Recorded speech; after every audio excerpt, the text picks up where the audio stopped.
Geliefdes, jy is so welkom hier vanoggend. Mag die Here regtig vanoggend ook jou hart aanraak en iets in jou hart doen waar ons so saam met mekaar hier is vanmôre. André, baie dankie vir jou wat vir ons orgel speel.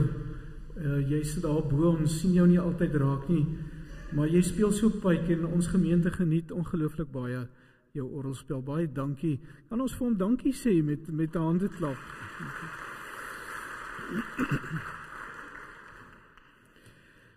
Net so 'n paar afkondigings. Die eerste een is natuurlik volgende naweek is die Lekker Bazaar daar in Paternoster, Saterdag. En as jy nog iewerster wil help of 'n bydrae maak op een of ander manier, kontak asseblief die kerkkantoor. Ek dink Marius sal dit waardeer as daar nog hande is om oralster te help. Maar hoe dit ook al sê, al help jy nie iewerster nie, kom maak 'n draai daar volgende Saterdag. Dit is altyd 'n heerlike, lekker kuier geleentheid. Dit is daar by die hotel en dit word daar in die hotel se saal word dit gehou en ook so bietjie net buitekant die hotel. So moenie dit misloop nie. En dan vanoggend, ek dink daar is tee en koffie na die tyd. Nee, is daar iemand, dankie Brits, daar is tee en koffie na die tyd. So dis is vakansie, jy het eintlik nou nêrens om heen te gaan, seker nie vanmôre na die kerk nie. So kom drink maar 'n koppie koffie en tee saam daar in die pastoriesaal. Ontmoet bietjie ander mense, nuwe mense wat jy dalk nie ken nie. En dan wil ek gou vir Brits vra dat hy ietsie sê oor ons lofprysingsaand wat vanaand gaan plaasvind.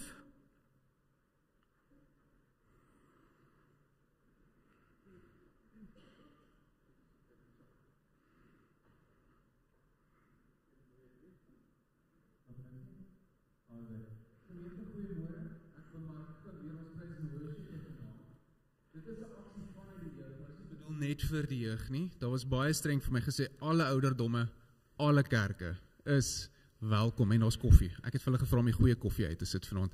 Dis 7:30 vanaand. Kom en is regtig, dis 'n sangdiens. Dis praise and worship. Dis die hele doel van die aand. Ons gaan net by mekaar kom en net die Here se naam 'n bietjie net groot maak met 'n meer kontemporêre musiekstyl. Ek sien nou daarna, ek gaan daar sou wees. Ben wat dit als begin het, gaan ook daar wees en dan kom ons drink 'n bietjie koffie saam met ons. Julle, dankie. Dankie Brits, as ek reg het, dis nou 'n bietjie meer jong mense se tipe musiek, nê. Goed, dat ons dit daarom net ook vir mekaar sê. Maar kom geniet dit, dit is altyd lekker om die jong mense se energie en se entoesiasme te waardeer. Geliefdes, die week wat kom, ek is van Dinsdag af met verlof tot volgende Maandag. My seun trou in Pretoria, so ons ry Pretoria toe en ons is volgende naweek daar. En Brits is volgende naweek by die Imagine se kamp, wat hy daar saam met van ons kinders is. En ek dink die week daarna dan vat jy verlof, as ek reg het Brits, nee. Die week daarna, ja, van daai groot leidingsweek af. Goed. Ons wil hierdie jaar in ons groot leidingsweek, dit is die week voor Goeie Vrydag, wil ons graag elke aand om 6:30 'n kort geleentheid hier in die kerkgebou hê, om net vir mense bietjie voor te berei en op te bou na Paastyd toe. So elke aand van Maandag aand af in die groot leidingsweek, 6:30, het ons hier vir 'n halfuur lank 'n meditatiewe diens, wat ons net bietjie nadink en stil word. Ek sê altyd vir my vrou, partykeer dan gebeur dit, dat 'n mens is so besig en dan skielik onthou jy, o ja, môre is Goeie Vrydag, en is Paastyd, en dan het dit eintlik bietjie by jou verbygegaan. So ons wil regtig bietjie opbou en 'n aanloop ook hê tot ons Paastyd. Dis leidingstyd, so ons blaas elke Sondag 'n Kersdood tot en met Paasnaweek, en ek wil vra enige iemand wat graag wil om vanoggend vir ons een van die kerse, nie die groot kers nie, een van die 3 blou kerse daaronder, asseblief dood te blaas. Enige iemand, neem vrymoedigheid asseblief. Ek gaan nie vir jou vra om iets te sê nie, jy moet nie die kers dood blaas. Baie dankie.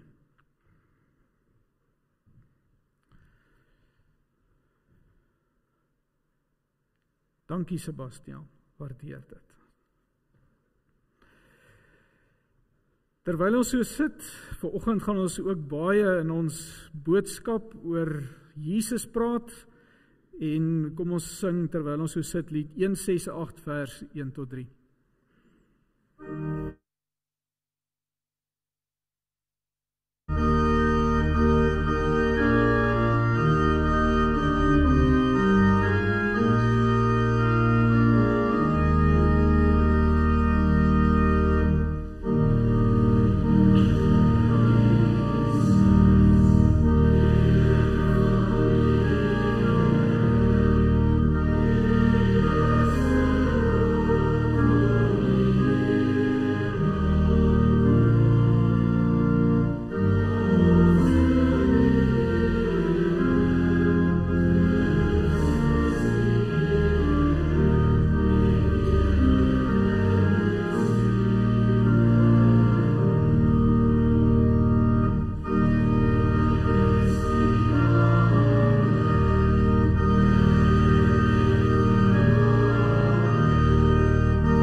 In 2 Korintiërs 5 vers 17 staan daar, daarom as iemand in Christus is hy 'n nuwe skepping.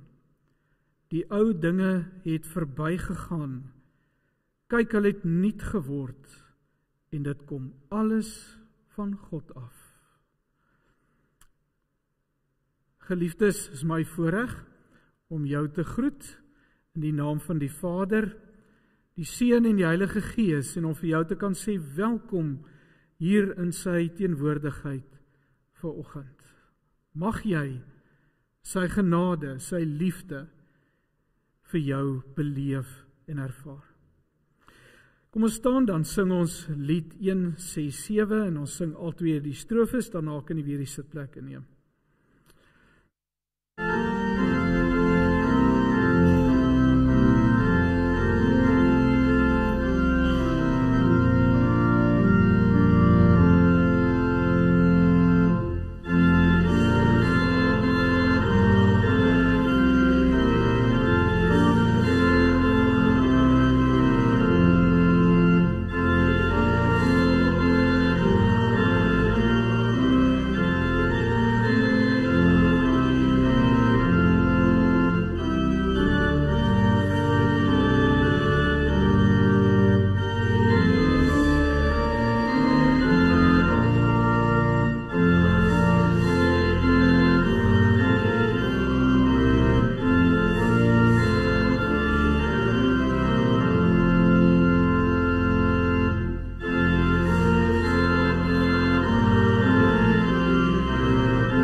Jy kan vir my oorsit na my rekenaar, asseblief.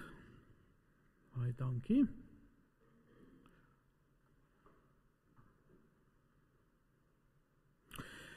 Geliefdes, een van die gedeeltes in die opsomming van die wet van die Here, wat ek dink ons baie keer baie verwaarloos en wat ons baie keer sommer maar net vergeet, is die feit dat Jesus sê, ek moet myself ook lief hê. Jy moet ander mense lief hê, soos jy jouself lief het. En een van die goed in die lewe, wat seker die mees verwoestende effekte in 'n mens se lewe het, en in 'n mens se verhoudings het, en dit gaan jy in vanoggend se hele boodskap sien, is wanneer ek nie vir myself omgee nie. Is wanneer ek myself afbreek. Ons kan dit mos so maklik doen, hè? Ons doen iets, dan noem ons onsself, ag, hoe simpel is ek, jy weet. Ons gebruik sulke taal teenoor onsself, en in die proses word ons later so gewoond daaraan, dat ek eintlik maar niks werd is nie. En dit het op my gesondheid, dit het op my geestelike lewe, dit het op my sielkundige lewe 'n ongelooflike verrykende effek in myself. En ek wil vanoggend een van die teksroosterse lesings gebruik in 2 Korintiërs 5, waarmee ons nou begin het ook, om vir jou iets te verduidelik van waarom kan jy jouself lief hê? Waarom moet jy vir jouself omgee en jouself versorg? En ek gaan so 'n oombliekie daarby stil staan vanmôre, voordat ons by die teksgedeelte vir ons boodskap kom in Lukas. Want as ek hierdie vir u mooi verduidelik het, dan gaan u ook dit wat ek in die preek gaan sê, gaan u mooi verstaan. So, gee my net 'n oomblik dat ek net dit vir u verduidelik. Wat breek ons baie keer af en waarom moet ons dit nie eintlik doen nie? 2 Korintiërs 5 vers 16 tot 18. Gevolglik ken ons van nou af niemand meer na sy uiterlike nie. Ja, 83 vertaling staan, ons beoordeel nie meer mense na hulle uiterlike nie. Selfs al het ons Christus eens na die uiterlike leer ken ons hom nou nie meer so nie. Daarom is iemand wat in Christus is hy 'n nuwe skepping. Die ou dinge het verbygegaan, kyk, hulle het nuut geword, en dit alles kom van God af, wat ons deur Christus met homself versoen het, en dat ons die bediening van die versoening gegee het. Wat beteken dit dat ek is 'n nuwe mens? Wat het in my nuut geword, as Paulus dit dan sê? Ek wil dit vir u so verduidelik. In die Bybel kry ons hierdie 2 gedeeltes van 'n mens wat baie keer genoem word. Dit word verskillende goed genoem. Partykeer praat Paulus van die ou mens, en hy praat van die nuwe mens. Partykeer praat hy van die sondige mens, partykeer praat hy van die vlees of die wêreldse mens. Ek wil dit sommer vanmôre, want dit help my persoonlik baie om dit so te verstaan. Ek wil dit sommer die valse ek noem. Die valse ek. En die valse ek word ontwikkel oor baie jare, kry ek 'n idee oor myself. Valse ek is hoofsaaklik die idee wat ek oor myself het, en ook selfs oor die wêreld en ander mense het, maar dis veral die manier hoe ek na myself dink en na myself kyk. En daai valse ek word op verskillende maniere gevorm. Dit word eerstens baie sterk deur jou ouers gevorm. Dit is inderdaad so, dat in die eerste 7 jaar van 'n mens se lewe word daar 'n geweldige diep grondlegging in jou brein plaasgevind van jou ouers se kant af. Ouers kommunikeer in daai eerste 7 jaar baie sterk aan hulle kinders wie jy is en hoe jy oor jouself moet dink. Jy hoor byvoorbeeld aan mekaar partykeer as kinders dat jy kan net nooit iets reg doen nie. As jy jou bed opgemaak het, is jou bed net nie reg nie. As jy toebroodjie gemaak het, is die toebroodjie nie reg nie. Alles wat jy doen as jy klein is net nie reg nie. En dan begin jy naderhand te glo oor jouself dat jy is maar 'n mislukking en jy kan eintlik niks reg doen nie. En jy begin met dit te leef, nê? Maar dis nie net ons ouers nie, dis ons vriende, dis die onderwysers, dis goed wat jy lees, dis goed wat jy in die kerk hoor, en so aan, bou 'n mens 'n idee en 'n prentjie oor jouself, wat ons die valse ek noem.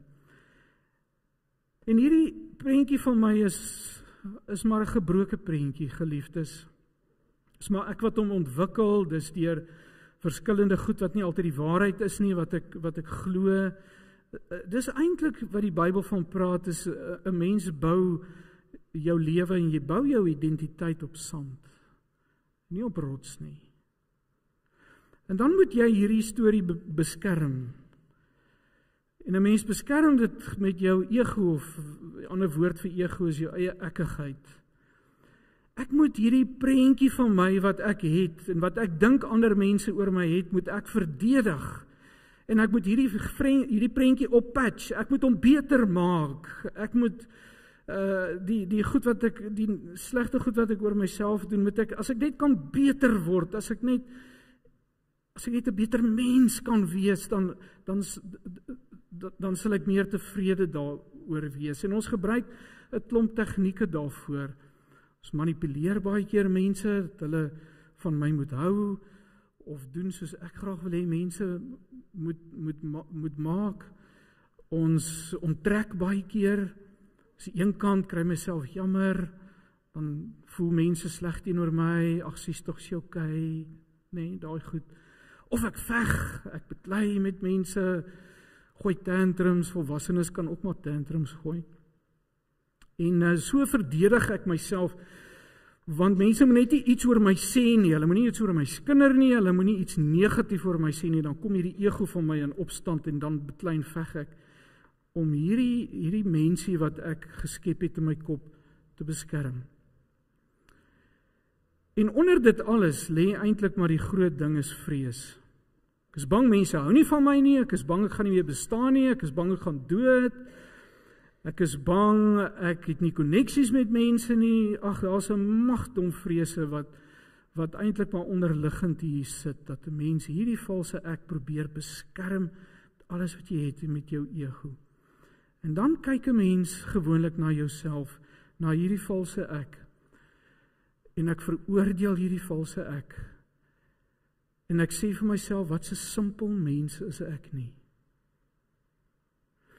En dis waar die ongelooflike goeie nuus van die evangelie inkom, want dis in wese wat die evangelie vir ons kom sê, is dat die Here Jesus gekom het, en van my 'n nuwe mens gemaak het. Waar is die ware ek? Ons teenoor die valse ek, is die ware ek, en die ware ek is in Jesus Christus.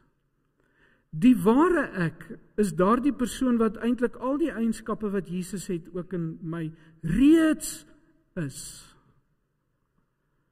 Dis die ewige ek. Dis die ek wat baie meer is as net hierdie lyf van my. Dis die ek wat baie meer is as net die geslag van my.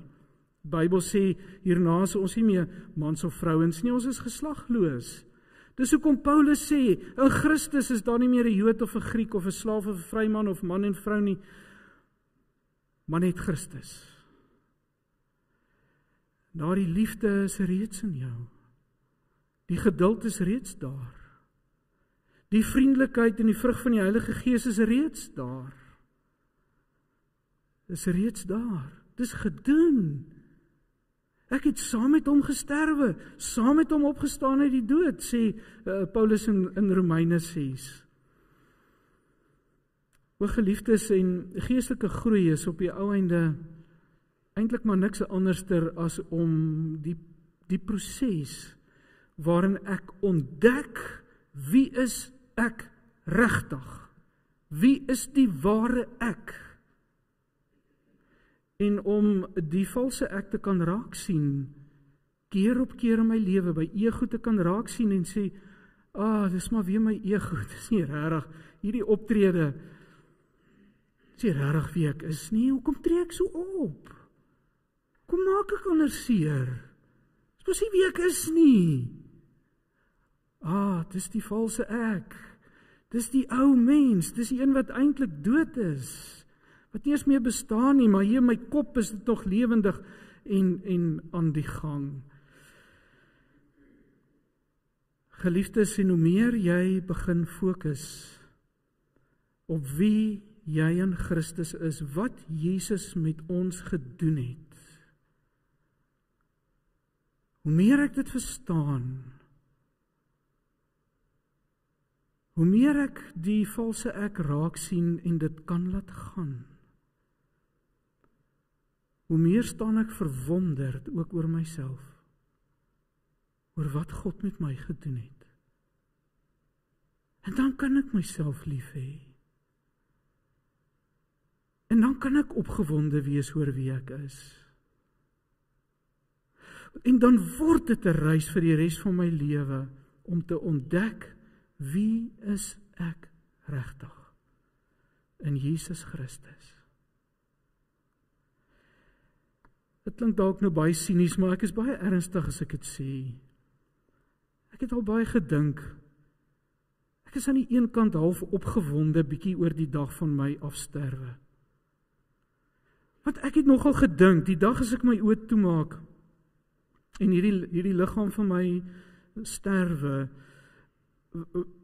sien ek in my geestesoog dat ek eintlik half so bietjie verbaas staan en sê, wat is dit wie ek regtig is? Ek was so ingestrengel met my lyf en met my denke, nou sien ek wie is ek regtig in Christus. En dit was eintlik nog so bietjie verborge in hierdie leeftyd van my. Die ware jy. Een van ons ander tekste, Josua 5 vers 9, sê so mooi, sê die Here vir Josua, toe het hulle so ritueel gehad om die Egiptese goed eenkant te sit en agter hulle te sit, en dan sê die Here vir Josua, vandag het ek die bespotting van Egipte van julle afgewerp. Wil jy nie vanmôre 'n oomblik tyd neem en hierdie woorde vir jouself toeëien nie? Die ou mens is die bespotting van die ou mens, die karakter, die vernedering, al hierdie goed waardeur ek en jy is niet gemaak. Wil jy nie dit vanmôre afwerp nie? Net vir 'n oomblik aanvaar. Ek is 'n nuwe mens in Jesus Christus. En omgee vir jouself. Kom ek gee vir jou 'n paar oomblikke.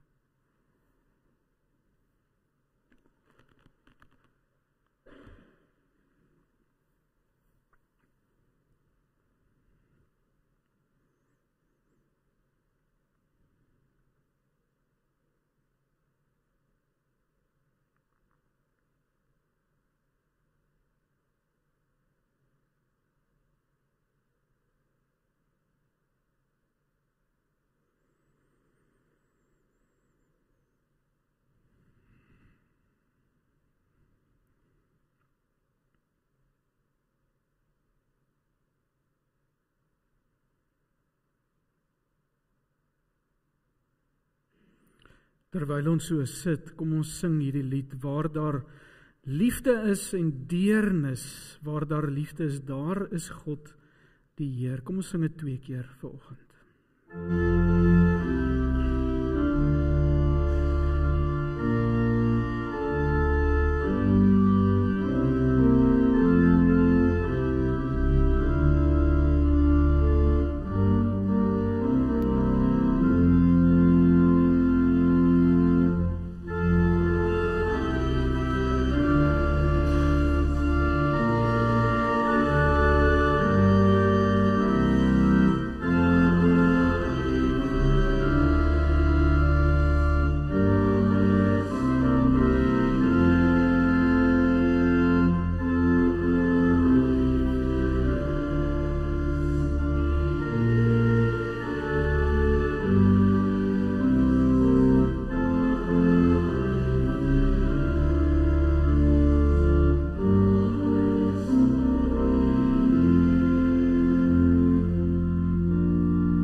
Hemelse Vader, dis goeie nuus.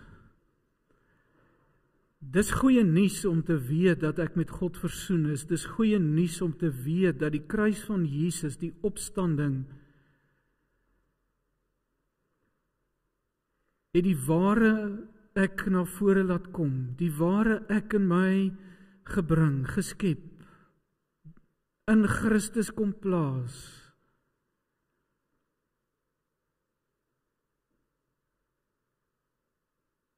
Here, dankie dat ek vanmôre reeds in my liefde het, reeds geduld het, reeds vriendelikheid het, reeds goedhartigheid het, reeds nederig is, reeds deernis het met ander mense en met myself.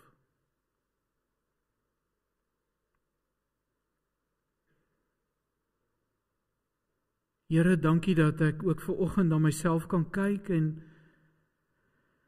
ook kan sag wees op myself. En kan weet dat so baie sonde en seer en pyn uit myself kom maar uit hierdie poging om iets te probeer wees.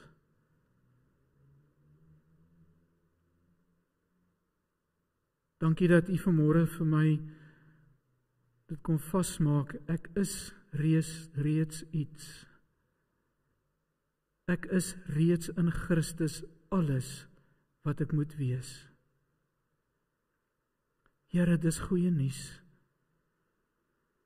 Want dit verander 'n mens se lewe. Daarvoor eer ons U. Praat dan nou met ons verder, Here,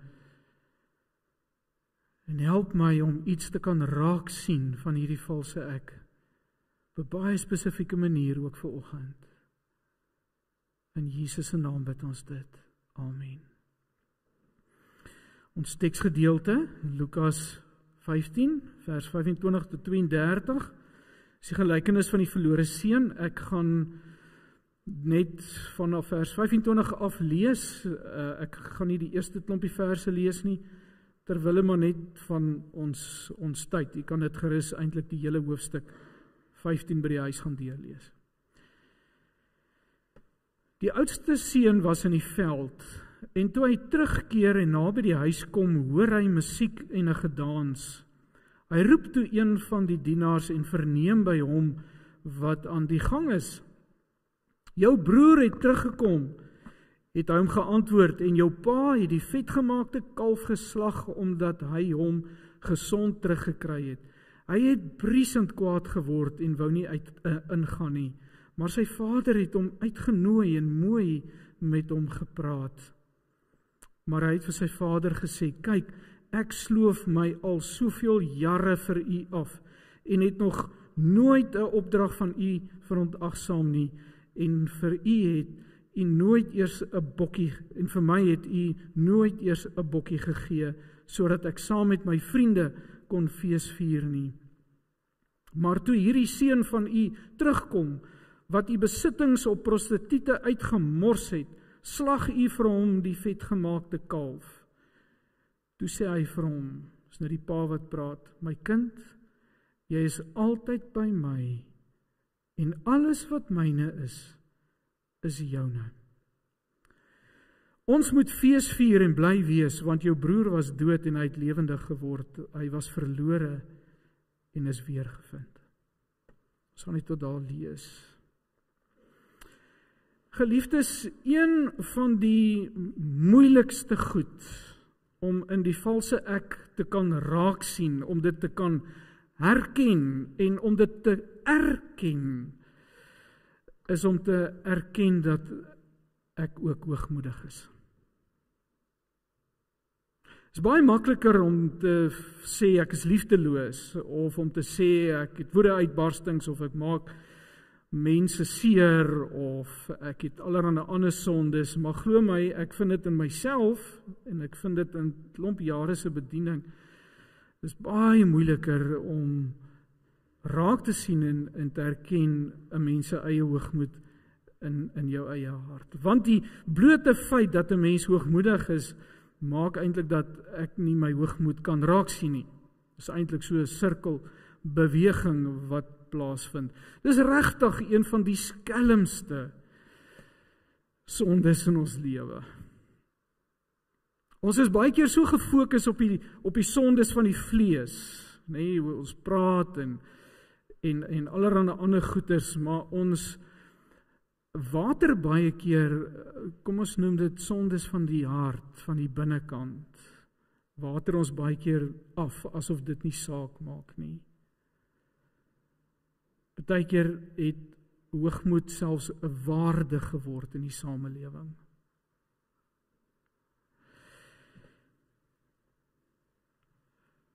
Wat gebeur met hoogmoed, geliefdes, is vir ons as gelowiges, en dan praat ons van geestelike hoogmoed, is dat ons baie keer ook ons geloof en ons godsdiens gebruik om ons ego te voed. Miskien is ek nie iemand wat in die samelewing dalk 'n bepaalde statuur het of aansien het of 'n rol het in die samelewing nie. Maar ek is darm 'n Christen. Ek glo darm. En dit help my om beter te wees as mense wat nie glo nie. Kan darm sê in daai opsig, in terme van geloof, ek is beter as ander mense. Ek onthou toe ek 'n jong seun was, op skool was en toe ek die Here ontmoet het, die paar jaar daarna, ek was nie baie sosiaal goed nie, want ek is maar introvert, ek was ook nie buitengewoon slim nie, ek het 'n bietjie sport gedoen, maar ek was nie buitengewoon goed in sport nie, ek was maar deel van die massa gewees, van die gemiddelde kinders in die skool, en ek was ook nie goed met meisies nie, want ek het gesukkel om een in die hande te kry, en dan sukkel ek om een te hou. Gelukkig is my vrou nog by my. Maar wat ek goed kon doen, is ek kon Bybelstudie hou. En ek het die Bybel geken. En wanneer ons Bybelstudie gehou het, saam met die vriende of die BKA daai tyd, of saam met die jong mense, dan was ek die een wat altyd die meeste gepraat het, en ek was die een wat die vurigste gepraat het, en ek was die een wat die meeste die waarheid gepraat het, en na die tyd het mense gesê, "Jo Petrie, maar jy ken die Here goed, jy weet. Jy ken die waarheid, jy ken die Bybel, Petrie. Jy moet ons leier wees by die kerk se jeugaksie." Ag, en dan het ek so goed oor myself gevoel, want ek was iewerster iemand. Ek was 'n goeie Christen. En dit het my ego ongelooflik gebou om 'n goeie Christen te kan wees, beter as al die ander. En weet jy, geliefdes, in die Bybel is dit eintlik een van die dinge wat die Here baie pertinent in die Bybel oor noem. En dit is hoogmoed as een van die goed wat die Here haat. Want hoogmoed maak mense seer. Hoogmoed laat ander mense voel hulle is nie iets werd nie. Hulle is nie op daardie vlak nie. Hulle is nie, maak het nie. Hoogmoed breek mense af, soos wat jy nie kan dink nie. En ons sukkel so om hierdie skelm ding in ons lewe raak te sien. In hierdie gelykenis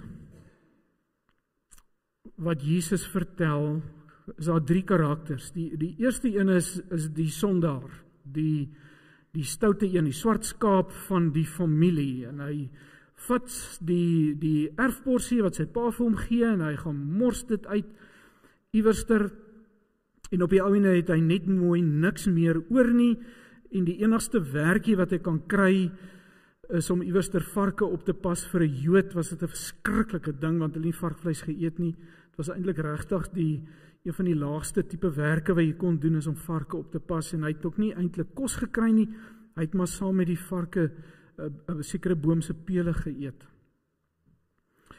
En dan op 'n stadium dan besluit hy het nou genoeg hiervan, hy gaan nou terug na sy pa toe. Ek is nie so oortuig daarvan dat hierdie ouetjie 'n diepgronde bekering gehad het nie. Ek is nie so oortuig daarvan dat hierdie seun vreeslik jammer was dat hy sy pa se geld uitgemors het en oor alles wat hy gedoen het nie. Want hoor wat sê hy? Hy sê, toe het hy egter tot sy sinne gekom en gesê, hoeveel dagloners van my pa het oorgenoeg kos en hier vergaan ek van honger. Hoekom gaan hy terug na sy pa toe? Want hy gaan kos kry daar. Nie omdat hy so vreeslik jammer is of ietsie nie. En dan sê hy, ek sal opstaan en na my pa gaan en vir hom sê, Vader, ek het gesondig teen die hemel en in u oë.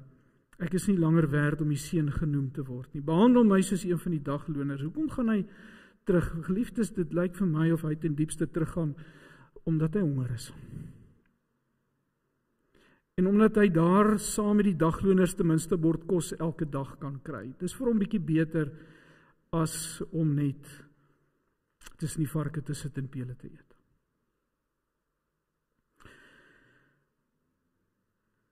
Die pa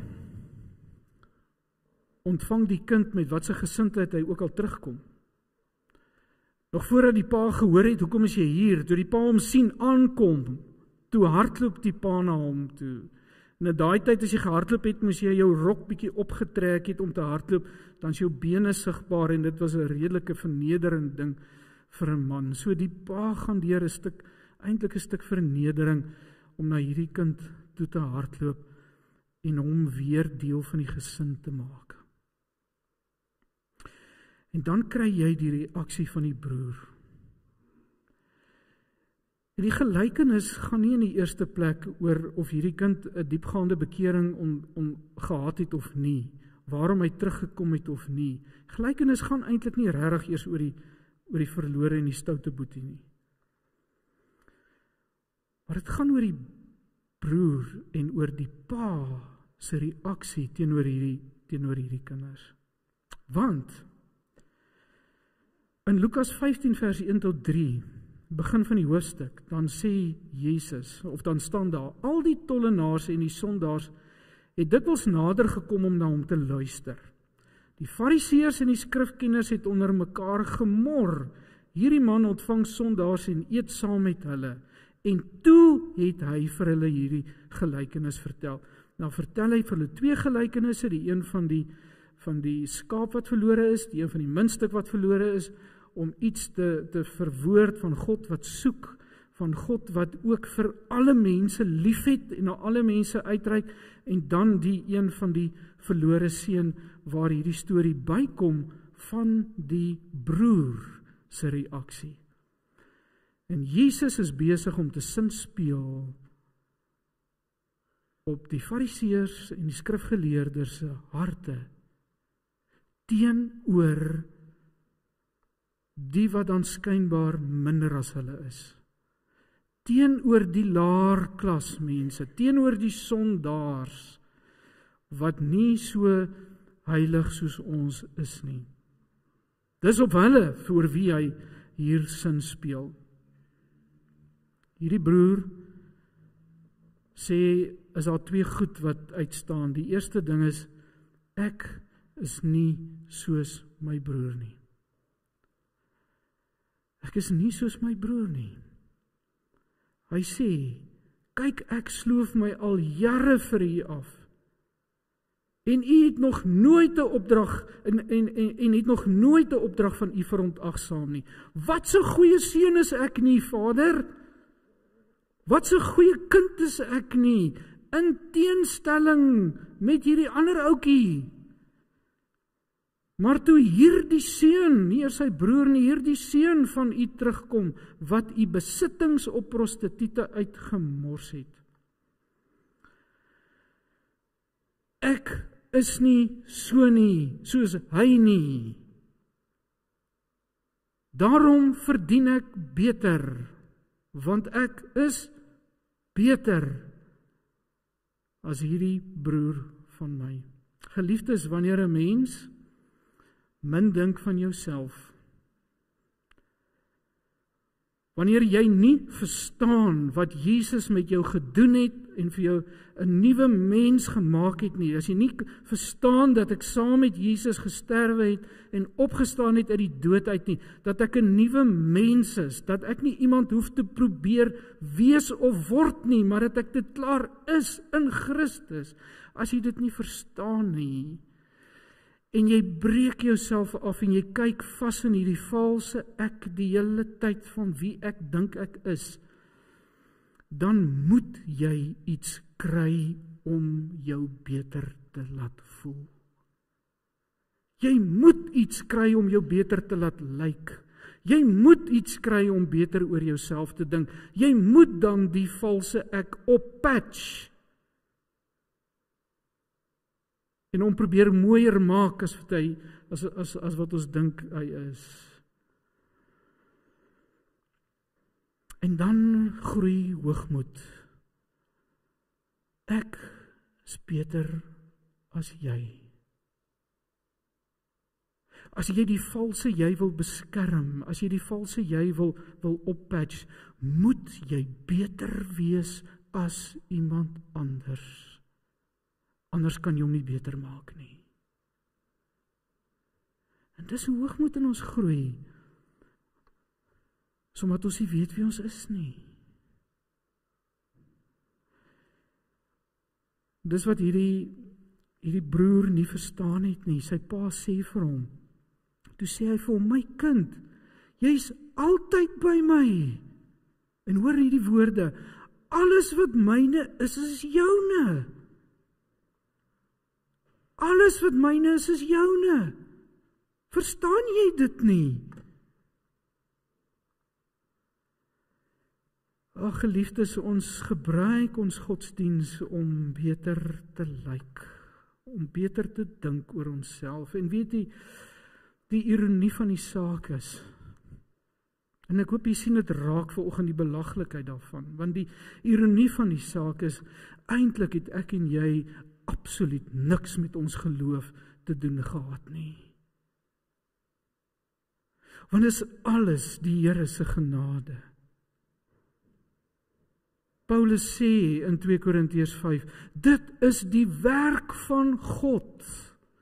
Die nuwe mens wat ek is die werk van God. Dis hy wat dit gedoen het. Alles van my is die werk van God. Selfs my geloof wat ek het, sê Efesiërs vir ons, is 'n gawe van God. Nie eers my geloof is my eie nie. My heiligmaking en my geestelike groei en my groot Christen wees is ook nie eers ek nie. Dis die Here wat dit doen in ons. Paulus sê so mooi daar in Efesiërs, hy sê, dit kom nie uit eie werke nie, sodat niemand op iets mag roem nie. Maar geestelike hoogmoed roem ek op iets. Ek roem op myself en my eie geloof en my eie Christen wees. Hy sê daar in 2 Korintiërs 5 vers 8, en dit alles kom van God af, wat ons deur Christus met homself versoen het. Ek is nie so nie. Hoogmoed is wanneer jy dink, jy's beter as iemand anders. Ek glo beter as jy. Ek is meer gehoorsaam aan die Here as jy. Ek het die waarheid beter weet as jy. Ek weet wat reg is as jy. Ek ken vir God beter as jy, want ek sien jy ken hom nie so goed soos ek nie. Weet jy geliefdes, die ironie van dit is nie, dat Jesus kom sê het, ek is die weg, die waarheid en die lewe. Die weg, die waarheid en die lewe is nooit in ons hande gegee nie, want ons egos sal dit nie kan hanteer nie. Jesus alleen is die weg. Jy het nie die weg in jou hand nie. Die persoon is die weg. Jesus is die waarheid. Ja, ons ken sekere goed en ons praat met mekaar oor goed en redeneer oor goed, maar nooit kan ek en jy by 'n plek kom waar ek sê, ek verstaan vir God, ek het die waarheid weet nie. Jesus sal nooit daai waarheid vir ons in ons hande gee nie, want ons ego kan dit nie hanteer nie. Hy, die persoon, is die waarheid. Hy is die waarheid.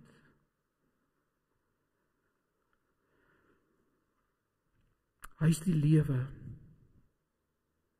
Hy gee nie vir ons die lewe in ons hand, dat ons het die lewe beet en nee, ons lewe, maar die werklike lewe is in 'n persoon gesetel, nie in iets nie, nie in 'n denkrigting nie, nie in dogma nie, nie in goeders nie, maar in 'n persoon van Jesus wat in my leef, wat hier binne in my is. Ek is beter as jy, ek is beter as jou kultuur, my kultuur is beter as jou kultuur. My geslag is beter as jou geslag. Jy ken mos die gesprekke, mans en vrouens nou die betere, wie is die sterkste? My geslag is altyd beter as jou, né? My land is beter as die ander lande. My familie is die beste. Ek het altyd iets nodig om vir my te laat voel, die valse ek is daarom waardevol.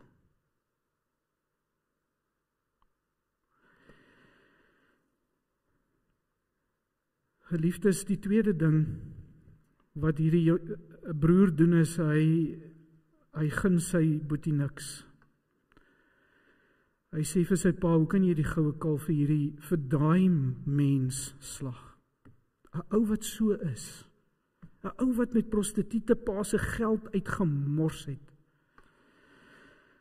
Hoe kan u vir hom seën? Hoe kan die Here mense seën wat ooglopend boos is? Hoe kan die Here hulle seën?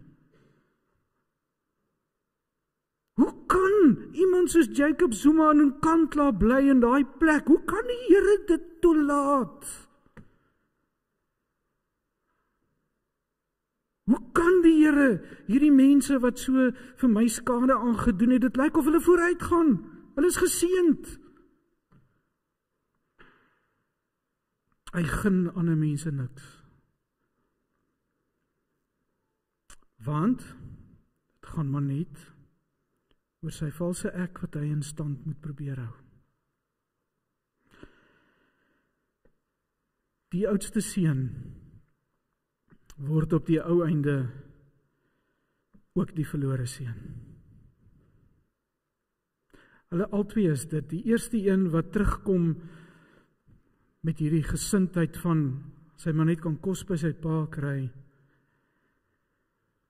Hy en sy broer, die oudste, word albei maar die verlore seuns. Miskien dink jy vanoggend, gelukkig is ek nie soos die oudste seun nie. Ek is dan beter as hy. En daar trap jy in die struike. Wanneer jy dink jy is beter as die oudste seun. Die fenominale is, die pa het sy hart vir al twee kinders oopgemaak. Vir die jongste en vir die oudste. Vir die tollenaars en die sondaars en die fariseërs en die skrifgeleerdes het God sy hart voor oopgemaak. Altwee het hy verwelkom. Albei was tuis in sy huis. Albei is daar uit genade. Alleen. Liefdes, die antwoord vir hoogmoed is nie om jouself af te breek nie. Is nie om te probeer nederig word nie. Om nederig te probeer wees is net so hoogmoedig. Is net soveel ego. Om te sit en vertel wat 'n slegte mens is, ek is maar net soveel ego, want dan sit jy weer met die dink van, ek is daarom so goed, ek dink nie baie van myself nie. Kyk hoe goed is ek, want ek dink nie baie van myself nie. Jy maar weet daar waar jy was, nee, jy trap maar nie dieselfde struik.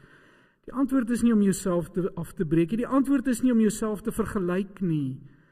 Dis ook nie om iets te probeer wees nie, of iets te probeer word nie, of beter te word, of wat ook al nie.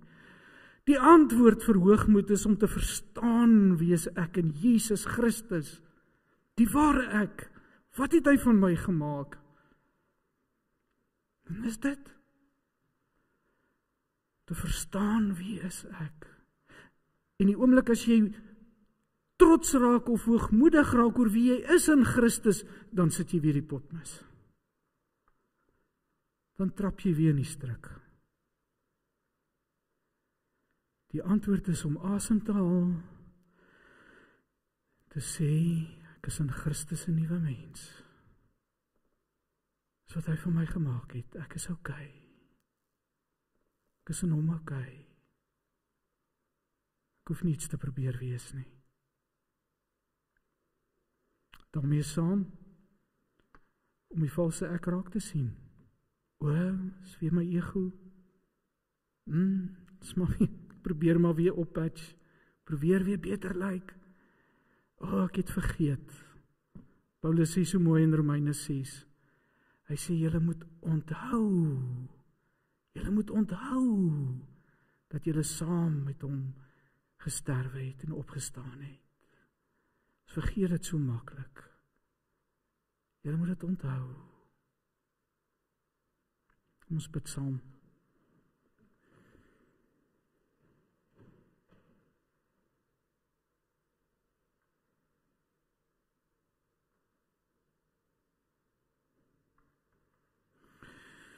Hemelse Vader, ek wil ook vanmôre kom bely dat ook in myself is daar hoogmoed. Baie keer, baie tye, soms altyd. Want ek kyk so vas in my eie valse ek. Probeer so iets beter wees, iets wees wat ek nie is nie. Maar dankie Here dat ek dit kan kom bely, want sondebelydenis by U is niks anderster as om dit raak te sien en te erken en te erken nie. En om dit te kan laat gaan nie. En om weer vas te hou dat ek 'n nuwe mens in Christus is, die ware ek, die ewige ek, die versoenende ek, die ek wat baie meer is as wat ek ooit kan dink, wie ek in Christus is. Dankie dat ek daar kan tot rus te kom, Here. Dankie dat ons harte tot bedaring kan bring. Dat ek kan asemhaal, dat ek kan lewe. Want U het my reeds alles gegee wat ek nodig het om te leef. Here, ek eer U vir dit. Ek eer U vir die fenominale Vader wat sy arms kom sit om die stoute ou en die hoogmoedige ou en hulle kom vashou en kom sê, hier by my is alles wat myne is, ook joune.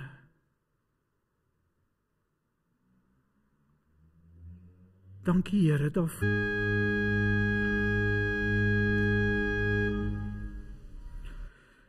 Lied 286, kom ons staan en dan sluit ons met daai lied af. En onthou van ons koffie drink en tee drink na die tyd, kom drink regtig ietsie saam. Kom ons staan, lied 286.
Geliefdes, as die Here jou seën, bedoel die Here dit regtig. As hy vir jou sê dat die genade van ons Here Jesus Christus is vir jou. En sy liefde leef in jou, dit bly in jou. Liefde van die Vader. En dat die teenwoordigheid van die Heilige Gees jou dra, jou sal herinner aan wie hy is en jou bewus sal maak van die valse ek as hy na vore kom. Amen.